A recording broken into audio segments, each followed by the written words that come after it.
In 2019, in the Philippines, a fisherman named Renato casts his net into the water. It catches on something below. Thinking it's just coral or a rock formation, he dives down to untangle it. What he finds in... There's a whole city down there, I swear to God. You have to see it. Instead, makes no sense to him.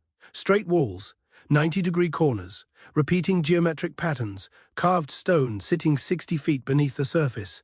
He comes back up, rattled, tells the other fishermen what he saw, and they go down to look for themselves. They see it too, not scattered debris, not random rock, something that looks like the remains of a settlement, a submerged city. The obvious questions follow immediately. Who built this? And how long ago? Word reaches local officials, who bring in archaeologists. A research team from the University of the Philippines heads out with sonar gear to map the seafloor properly. And what comes back from that survey challenges everything historians thought they knew about the region. These formations aren't a few centuries old. They're not even a couple thousand years old. Based on what the team found, they may predate the pyramids of Giza. They may predate Stonehenge. They may be older than any confirmed civilization anywhere in Southeast Asia. And the fact that they're underwater at all tells you something important. They were built at a time when the ocean sat roughly 400 feet lower than it does now. Back during the last ice age, when the Philippines wasn't a scattering of islands at all, it was part of a single, continuous landmass connected to the Asian mainland, a region geologists call Sundaland. This is a discovery that much of the archaeological establishment has been slow to embrace. A sunken city that suggests organized human society in this part of the world stretches back roughly 10,000 years, predating the point when most textbooks say Southeast Asians were still living as simple hunter-gatherers. This is the story of what's sitting on the ocean floor near Palawan, and why it hasn't been widely accepted. Start with the basic science, because it isn't in dispute. Sea levels rise and fall dramatically, depending on how much water is locked up in polar ice. 20,000 years ago, during the last glacial maximum, enormous ice sheets blanketed huge portions of North America, Europe, and Asia. All of that frozen water came from the oceans, and locking that much of it away caused sea levels to drop by around 400 feet, roughly the height of a 40-story skyscraper, taller than the Statue of Liberty.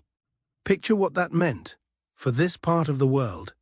Today, the Philippines is an archipelago of more than 7,000 islands, separated by open water. 20,000 years back, none of that separation existed. The islands we know today, along with Taiwan, Borneo, Java, Sumatra, and the Malay Peninsula, were all one connected stretch of land. That combined landmass is what researchers call Sundaland. And it wasn't small. It was roughly twice the size of India. And it wasn't barren either.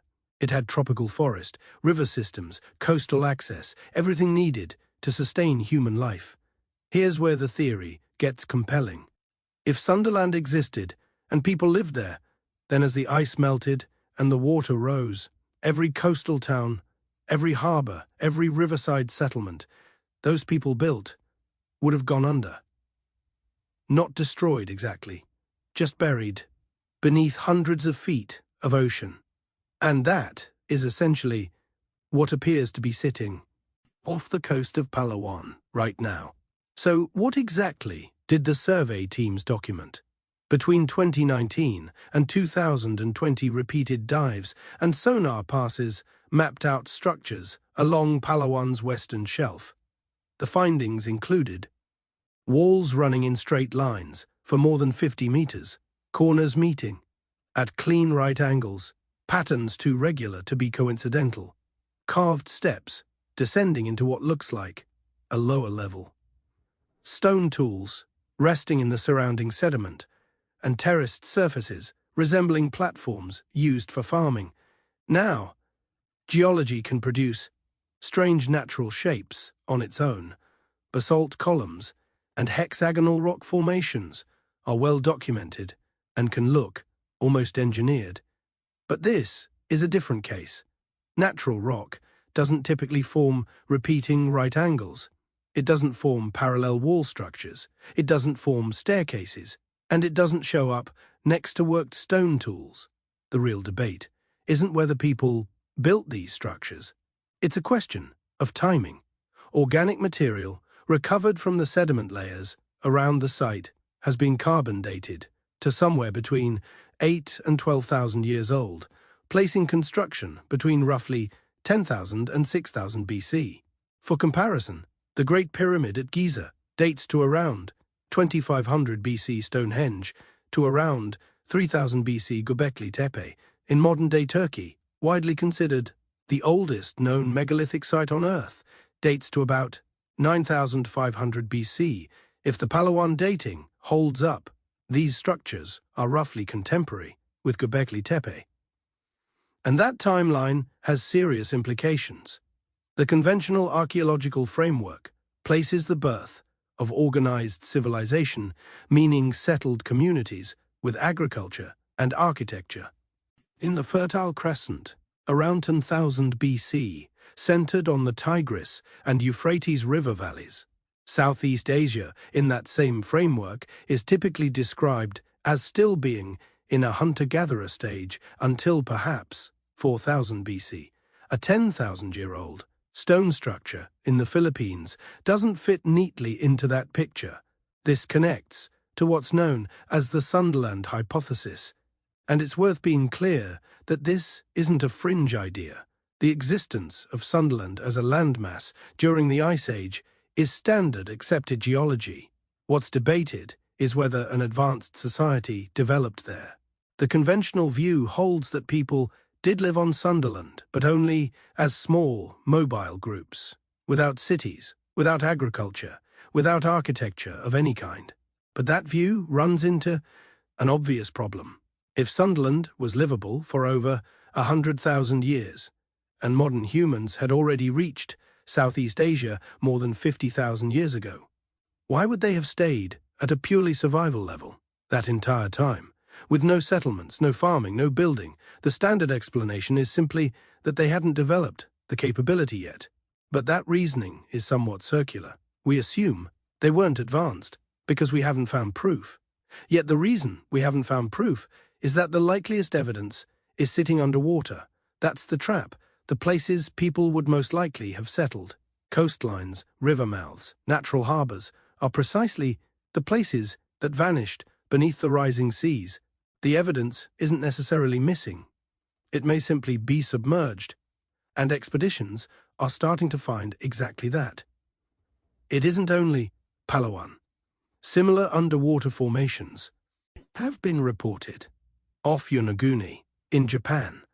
Structures, some researchers argue, show clear signs of human shaping.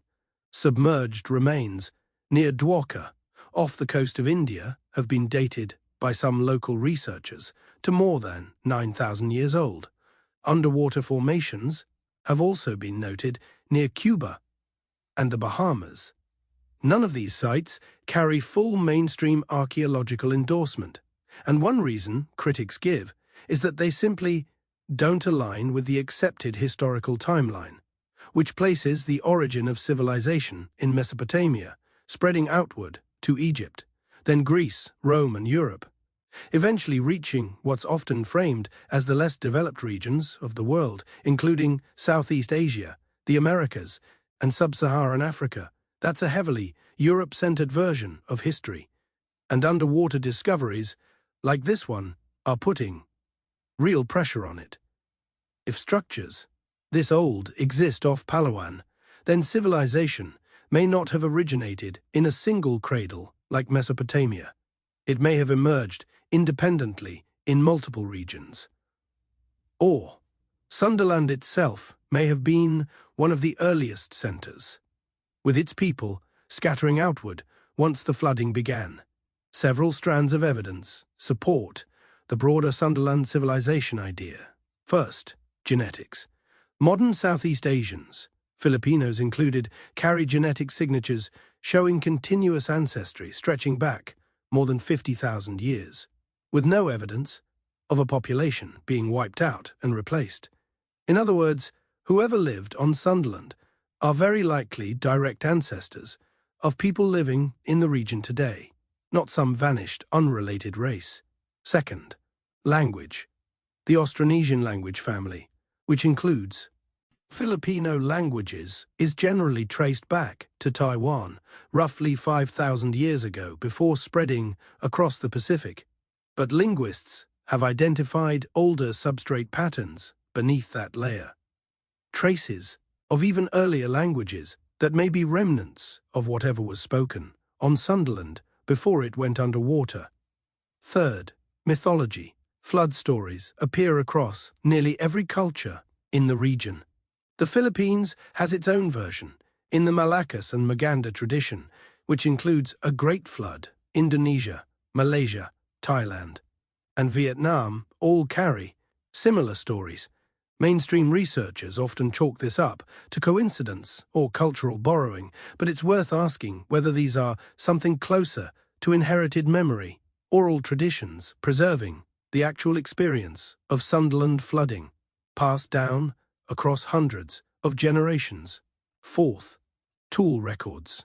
Stone tools found at sites like Tabon Cave and Calao Cave in the Philippines go back more than 50,000 years, but there are noticeable jumps in sophistication, one around 10,000 BC and another around 3,000 BC, coinciding with the arrival of Austronesian settlers.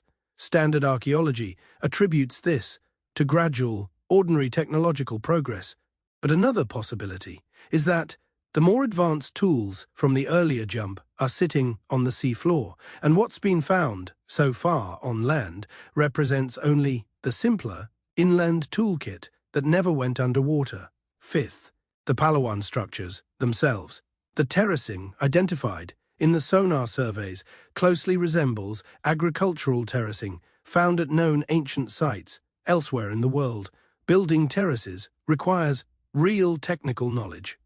Understanding irrigation, managing soil erosion, planning crop cycles. If the Palawan terracing is confirmed as agricultural, it would push back the timeline for farming in Southeast Asia by thousands of years earlier than currently accepted.